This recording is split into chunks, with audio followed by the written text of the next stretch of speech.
E aí pessoal, tudo bem? Eu sou o professor Edivan Bandeira, de Matemática. Eu resido em Paranavaí, região noroeste do Paraná.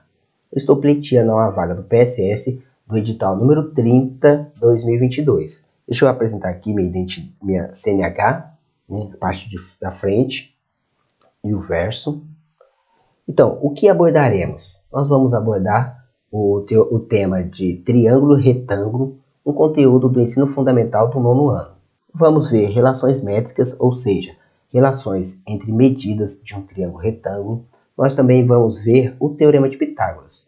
Por que o Teorema de Pitágoras? Porque não tem como a gente aprender sobre triângulo retângulo sem associar ao Teorema de Pitágoras. E também, por fim, nós vamos fazer algumas aplicações do Teorema de Pitágoras, mais por fim desse vídeo. Então, quem foi Pitágoras? Pitágoras foi um matemático e filósofo grego. Ele foi autor do Teorema de Pitágoras. Ele viveu por volta de 582 a 497 a.C. Pitágoras foi aluno de Tales de Mileto, que foi fundador da escola pitagórica. A escola pitagórica ficou conhecida pelo desenvolvimento na área da matemática e da astronomia.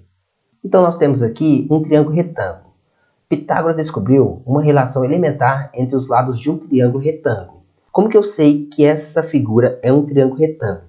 Então, para a gente identificar um triângulo retângulo, ele tem que possuir 3 lados, né? E um dos lados, um dos ângulos, tem que apresentar um ângulo reto. O que seria um ângulo reto? Um ângulo de 90 graus.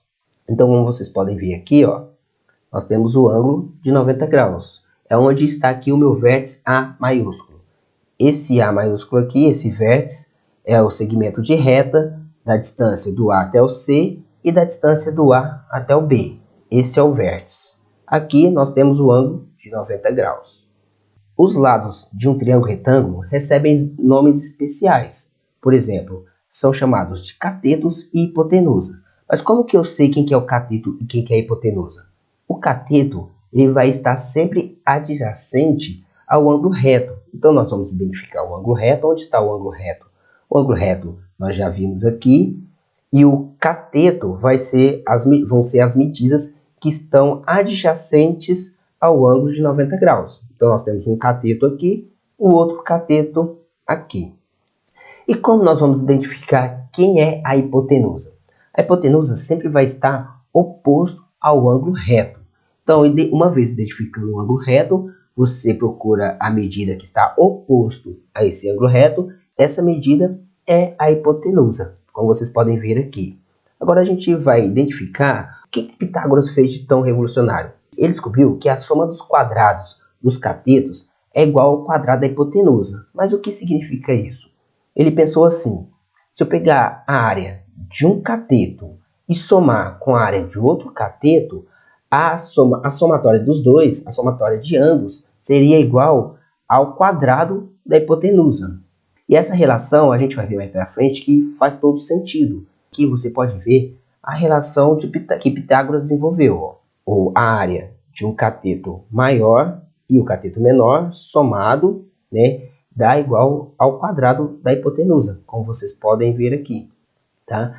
Então, para facilitar a utilização do teorema, vamos chamar a hipotenusa de A, os catetos de B e C. Por quê? É mais fácil a gente trabalhar com A, B e C do que trabalhar com hipotenusa, cateto, né, numa equação.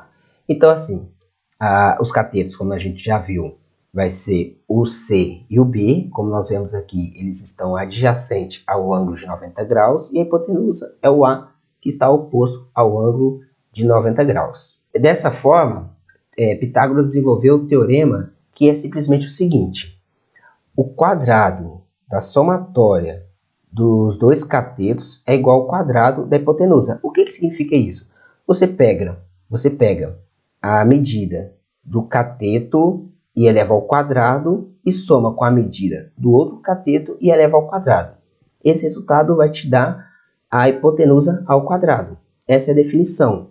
Então vamos fazer aqui uma comprovação do Teorema de Pitágoras. Vamos ver se realmente dá certo. Então vamos pegar aqui o B, a gente vai representar como 3, o B, o cateto 3, o C, o cateto 4, vamos elevar ambos ao quadrado e vamos igualar a hipotenusa, que é 5 ao quadrado. Fazendo isso, Como nós temos aqui uma igualdade, então tudo que tiver no primeiro membro tem que ser igual ao segundo membro. Então vamos resolver isso aqui, ó. 3 ao quadrado é igual a 9. 4 ao quadrado é igual a 16. Somando 9 mais 16 é igual a 25. Portanto, 25 é igual a 25. Ou seja, o quadrado da soma dos catetos é igual ao quadrado da soma da hipotenusa. Por esse exercício aqui, nós podemos comprovar. Vamos fazer mais um exemplo.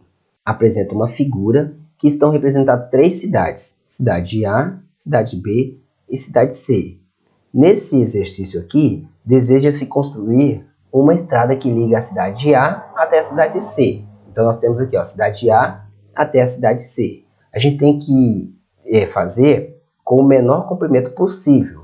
Então, qual deve ser o comprimento dessa estrada? Então, se você for ver aqui, ó, a informação da cidade A até a cidade B corresponde a quanto? 50 km. Da cidade B até a cidade C corresponde a quanto? 40 km. E quanto que falta para a cidade de A até C? Para resolver isso, a gente vai usar quem? O Teorema de Pitágoras. Por que eu posso usar o Teorema de Pitágoras? Porque eu estou trabalhando um triângulo retângulo. E como que eu sei que é um triângulo retângulo? Porque aqui, ó, já me fala que ele corresponde a 90 graus. Esse quadradinho aqui com um ponto, toda vez que você vê isso num triângulo, ele representa 90 graus. Então aqui nós vamos usar quem? O Teorema de Pitágoras. Mas primeiro a gente tem que identificar quem são os catetos e quem é a hipotenusa. Se você for ver, a medida que está adjacente ao ângulo de 90 graus é quem? É o 40, e essa informação que eu não tenho. A hipotenusa é quem? A hipotenusa é a medida que está oposto ao ângulo reto. Nesse caso aqui seria 50 km. Então vamos lá, vamos pegar aqui o Teorema de Pitágoras. B ao quadrado seria quem? Seria a informação que eu não conheço, que é de A até C. Então ele vai ser o nosso x. Tá? O outro cateto vai ser quem? O 40, porque 40 está aqui, ó, é o cateto. Tá? Cateto ao quadrado, então 40 ao quadrado é igual a hipotenusa ao quadrado. Resolvendo isso aqui, nessa equação de segundo grau, nós temos como? A gente vai fazer x ao quadrado mais 40 ao quadrado é igual a 1.600. E 50 ao quadrado é igual a 2.500. Essa equação de segundo grau, a gente está querendo encontrar o x. Então, tudo isso aqui que está no primeiro membro, eu tenho que passar para o segundo membro. Só que eu sempre vou passar pelo seu oposto, para não mudar a equação, não mudar o valor da equação aqui que nós estamos trabalhando. Então, 1.600 vai passar pelo seu oposto. Ele é 1.600 positivo. O oposto do positivo é quem? O negativo. O oposto da adição, subtração. Então, nós vamos passar para lá o 1.600 negativo. Então, eu vou ter 2.500 menos 1.600, tá? Que dá 900. Só que ainda eu não posso falar que o x vale 900, né? Que essa distância de A até C vale 900. Por quê? Porque o meu x está ao quadrado. Então, eu tenho que passar esse 2 para o segundo membro. E eu vou passar ele pelo seu oposto. Então, o oposto da potenciação é quem? É a radiciação. O oposto de potência de 2 é quem? É a raiz quadrada. Então, nós vamos ter quem? X é igual a raiz quadrada de 900. Se aqui fosse um 3, só por curiosidade, se fosse ao cubo, ele ia passar uma raiz cúbica, né? Ao invés de ter 2 aqui no índice, a gente ia ter 3. Quando é 2, não precisa colocar, por isso que fica assim mesmo. Raiz quadrada, o quadrado vem de 2, então raiz quadrada de 900. Qual que é a raiz quadrada de 900? 30. Portanto, a distância da cidade A até a cidade C é igual a 30 km. Então, com isso, nós podemos ver que o Teorema de Pitágoras é muito importante para os nossos dias. O que aprendemos hoje? Nós vimos sobre o triângulo retângulo, né? As relações métricas e o Teorema de Pitágoras. Tá? Por hoje é só. Eu queria agradecer muito a vocês por ter ficado até aqui e até uma próxima. Muito obrigado.